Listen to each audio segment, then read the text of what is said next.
Bangladesh nationalist party के नेता तारिक रहमान, जो पूर्व प्रधानमंत्री स्वर्गीय खालिदा जिया के पुत्र हैं, उन्होंने प्रधानमंत्री पद की शपथ संभाल ली है। भारत की तरफ से भी हमारे लोकसभा अध्यक्ष ओम बिरला ने इस कार्यक्रम में अपनी उपस्थिति दर्ज कराई थी। 12 फरवरी को हुए आम चुनाव में बांग्लादेश नेशनलिस्ट पार्टी ने 300 सदस्यीय संसद में 209 सीटें जीतकर 2/3 बहुमत प्राप्त किया। यह परिणाम इस पार्टी के लिए निश्चित रूप से ऐतिहासिक है। इसकी ऐतिहासिक वापसी के रूप में देखा जा रहा है। लंबे समय के बाद ये दोबारा सत्ता में आई है। हालांकि चुनाव के दौरान बड़ी धांधली और हिंसा के आरोप लगे, लेकिन बांग्लादेश के निर्वाचन आयोग ने इन परिणामों को वैध ठहराया। सरकार गठन की औपचारिकता पूरी हो गई है। सरकार ने शपथ ले ली है। नए प्रधानमंत्री ने सत्ता संभाल ली है, लेकिन विवाद भी शुरू हो गए हैं। संसद सदस्यों को, बांग्लादेश की संसद के नवनिर्वाचित सदस्यों को 2 शपथ लेनी थी। इस बार ये तय था, एक सांसद के रूप में और दूसरी संविधान सुधार आयोग के सदस्य के रूप में।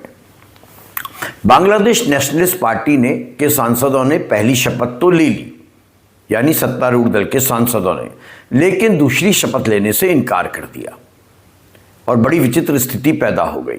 सत्तारूढ़ दल बीएनपी का तर्क है कि जब तक संविधान में औपचारिक संशोधन नहीं होता, तब तक इस आयोग की लीगल स्थिति स्पष्ट नहीं है और यही वहां एक नए संकट का कारण बन गई है।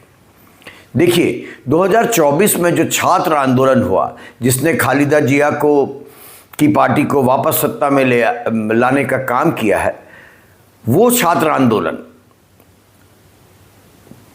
से निकला जुलाई चार्टर। जुलाई चार्टर क्या है? जुलाई चार्टर एक दस्तावेज है जो इस समय बांग्लादेश की राजनीति का केंद्र बिंदु बन गया है।